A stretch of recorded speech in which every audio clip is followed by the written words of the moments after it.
سب سے پہلے علی زمان آپ کو اور پشاور ہائی کورٹ بار کی الیکشن جیتنے پہ آپ کی ڈسٹرکٹ بار کی الیکشن جیتنے پہ آپ کی اور آپ کی ٹیم کو مبارک دیتا ہوں، اور میں امید رکھتا ہوں کہ جو 14 مئی کو ہائی کورٹ بار ایسوسی ایشن کا الیکشن ہوگا اس میں آپ پوری طرح شرکت کریں گے اور انشاءاللہ اسی طرح جیتیں گے جس طرح آپ نے پشاور ڈسٹرکٹ بار کی الیکشن جیتی۔ دیکھیں، میں آپ کے میں نے درخواست کی کہ آج میں اپنی وکیلوں کو ملوں، اور اس کی وجہ ہے کہ جو پاکستان موومنٹ کے نظریاتی لیڈر تھے وہ علامہ اقبال تھے، وہ بھی وکیل تھے، اور جنہوں نے وہ موومنٹ لیڈ کی میرے لیڈر قائد اعظم وہ بھی وکیل تھے۔ تو وکیلوں کی اس وقت اس ملک کو بہت ضرورت ہے۔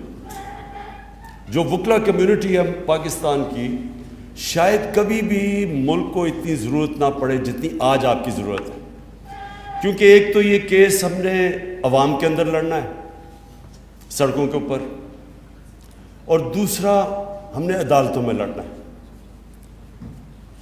یہ جو سپریم کورٹ بار ایسوسی ایشن کی جو میں نے عدالت میں ان کی جو پرفارمنس دیکھی، جس طرح انہوں نے ایک سازش کا پورا حصہ بنے، اس کی پوری سپورٹ کی جا کے سپریم کورٹ میں، یعنی مجھے اتنا افسوس ہوا دیکھ کے کہ کسی کو بھی اگر پتہ تھا کہ یہ باہر سے سازش ہو رہی ہے اور یہ کس طرح ہمارے میر جعفر اور میر صادق نے مل کے ایک الیکٹڈ گورنمنٹ کو گرانے کی کوشش ہو رہی تھی، تو کم از کم وکلا کو تو سب سے زیادہ شعور ہونا چاہیے تھا۔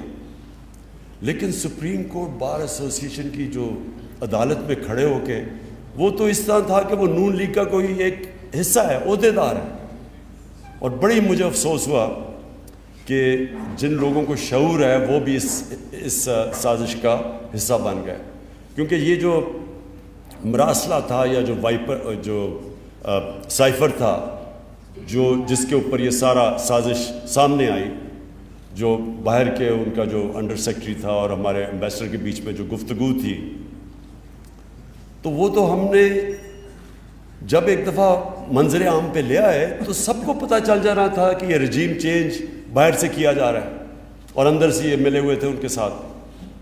زیادہ تر تو ان کی جماعتوں کو نہیں پتہ، جتنی بھی جماعتیں ان کی سپورٹ کر رہی ہیں زیادہ تر تو ان کو نہیں پتہ، اس لیے ہم نے پارلیمنٹ کی جو سیکیورٹی کمیٹی میٹنگ تھی اس میں ان سب کو دعوت دی کہ آپ کو ہم دکھاتے ہیں یہ مراسلہ، لیکن وہ خود آئے نہیں، کیونکہ ان کے لیڈرز کو تو پتہ تھا، انہوں نے منع کر دیا۔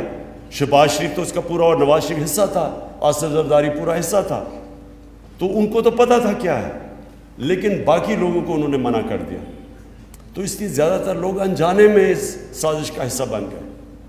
لیکن جو میں ایکسپیکٹ کرتا تھا کہ ہماری جو ٹاپ لیگل باڈی ہے اس کو تو کم از کم اس میں سمجھ آنی چاہیے تھی کہ کتنی بڑی سازش ہے، بہرحال انہوں نے اس کے باوجود اس کا حصہ بنے۔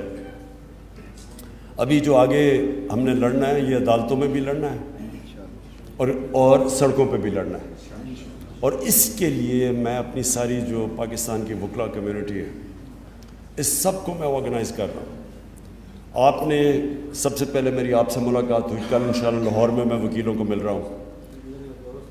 ہماری ساری کوشش یہ ہے کہ یہ اس طرح کی وکیلوں کی بھی تحریک چلے جس میں نے پوری شرکت کی تھی، جو کہ ایک وقت پہ آزاد عدلیہ کے نام پہ جو ہماری تحریک چلی تھی جنرل مشرف کے دور پہ، میں چاہتا ہوں اس طرح کی تحریک پھر سے وکیل چلے۔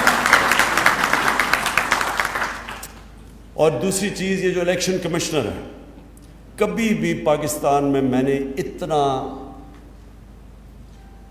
جانبدار الیکشن کمشنر نہیں دیکھا جو موجودہ بیٹھا ہوا ہے۔ پہلے تو الیکشن کمیشن کمپلیٹ ہی نہیں ہے، تو سارے فیصلے یہی کرتا ہے، اور جس طرح یہ تحریک انصاف کو کوشش کر رہا ہے کہ اس کو ہر قسم کا نقصان پہنچایا جائے، یہ جو فورن فنڈنگ کیس ہے، فورن فنڈنگ کیس کیا ہے کہ بیرون ملک پاکستانیوں نے ہمیں پیسے بھیجے، جو کہ ہمیں ملک چلا رہے ہیں۔ آج اگر ملک چل رہا ہے تو بیرون ملک پاکستانیوں کے پیسے پہ چل رہا ہے۔ 31 ارب ڈالر انہوں نے باہر سے بھیجا ہے، وہ نہ بھیجیں تو سوچیں گے آئی ایم ایف سے صرف 6 ارب ڈالر ہم نے ہم نے قرضہ لیا, انہوں نے 31 ارب ڈالر بھیجا ہے, تو اس پہ تو پاکستان چل رہا ہے, تو ہماری بھی بہت بڑی بیرون ملک پاکستانی ہماری بہت بڑی سپورٹ ہے.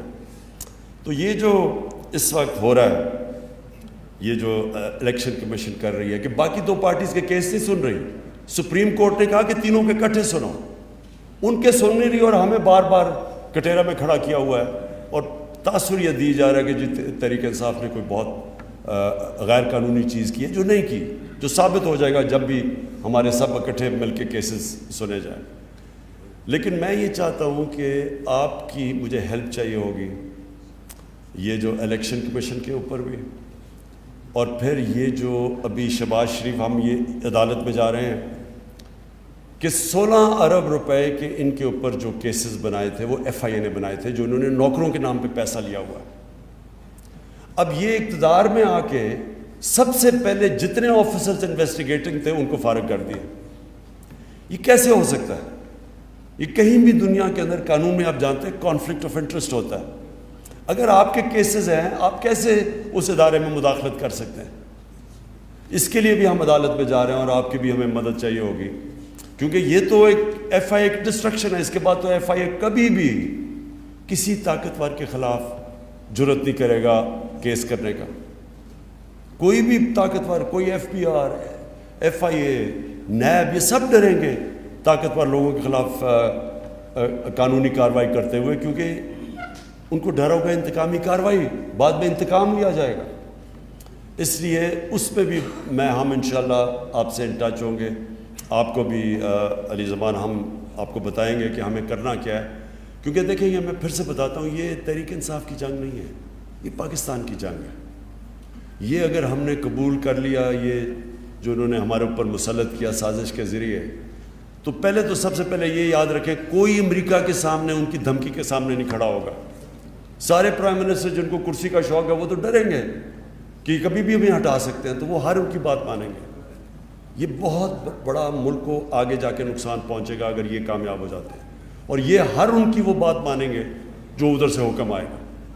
اب یہ جو امریکہ کی جنگ میں ہم نے جب شرکت کی تو کیا ہوا تھا؟ مشرف کو دھمکی آئی تھی باہر سے, اس نے ایک دھمکی دی کہ ہم تمہیں انگریزی میں we will bomb you into stone age, ان کا ایک رچرڈ آرمسٹیج تھا, اس نے ایک دھمکی دی, ہم ان کی جنگ میں چلے گئے جس میں ہمارا لینا دینا کوئی نہیں تھا. 80,000 پاکستانی اس میں جانے کھو بیٹھے, سارا قبائلی علاقہ ہمارا تباہ ہو گیا. پتہ نہیں 35 لاکھ لوگوں نے نقل مکانی کی, سوات میں جو ہوا 40 لاکھ ادھر سے نقل مکانی کی. تو وہ سارا کچھ ہوا کیوں؟ کیونکہ ہمارا جو سربراہ تھا وہ پریشر نہیں لے سکا, ایک دھمکی میں گھٹنے ٹیک دیے. تو ابھی بھی دھمکی ہے, ابھی بھی انہوں نے کہا کہ یہ چاہتے تھے کہ یہاں بیسز ہوں افغانستان کے اوپر ڈرون اٹیکس کے لیے. تو جو ایک دفعہ ہم نے یہ اپنے ملک کو تباہ کر چکے ہیں, ہم کیوں ان کی جنگ میں پھر سے شامل ہوں؟ اور پھر ان کی یہ بھی کوشش ہے کہ جو وہ کہیں ہم کریں. اب روس سے ہمیں 30% کم قیمت پہ تیل مل رہا تھا, 30% کم پہ گندم مل رہی تھی. ہم نے اس وقت 20 لاکھ ٹن گندم امپورٹ کرنی ہے, روس سے 30% کم قیمت پہ مل رہی تھی. آگے گیس کا پرانا کانٹریکٹ چل رہا ہے جو ہم سائن کریں کیونکہ ان کے پاس گیس بڑی سستی ہے. تو وہ ادھر سے حکم کرتے ہیں کہ جی آپ یہ نہیں کر سکتے. ہندوستان کو انہوں نے کہا, آگے ہندوستان ان کا اسٹریٹجیکل آیا, پھر بھی انہوں نے ریفیوز کر دیا کہ ہماری جی انڈیپینڈنٹ فارن پالیسی, اور ہم جو نہ 3 میں نہ 13 میں ہمیں دھمکیاں دے رہے ہیں. اور یہ جو آپ اوپر اب انہوں نے پتلے بٹھا دیے ہیں, کیونکہ ان کی اربوں ڈالر باہر پڑے ہوئے ہیں ان سارے خاندانوں کے, یہ کبھی بھی ان کے سامنے نہیں کھڑے ہوں گے. کیونکہ وہ جو روسی ہیں, جو روسی بڑے بڑے بزنس مین جن کو اولیگارکس کہتے ہیں, ان کے سب کے ضبط کر رہے ہیں پیسے اب جو مغربی بینکوں میں پڑے ہوئے ہیں یا آف شور اکاؤنٹس میں پڑے ہوئے ہیں یا ان کی جائیدادیں ہیں. تو ان کو بھی یہی ڈر لگا ہوا ہے کہ یہ ناجائز پیسہ ہے, یہ کبھی ثابت ہی نہیں کر سکتے کہ پیسہ آیا کدھر سے, تو اس لیے یہ کبھی اسٹینڈ نہیں لیں گے. اس لیے ان کو لے کے آئے ہیں. اپنے ملک میں ایک آدمی, کوئی بھی آدمی ضمانت پہ ہو کرپشن پہ, اس کو کوئی نوکری, چپڑاسی کی نوکری نہیں مل سکتی اس ملک میں, اور ہمارے اوپر پرائم منسٹر اور ساری کیبنٹ تھوپ دی ہے. تو میں آپ سے آخر میں یہ کہنا چاہتا ہوں کہ دیکھیں, مجھے اس وقت پاکستان کے وکیلوں کی ضرورت ہے. آپ نے سب نے میرے ساتھ چلنا ہے.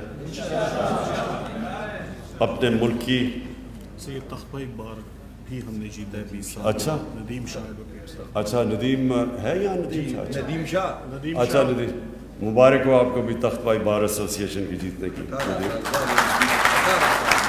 اچھا 18 سال.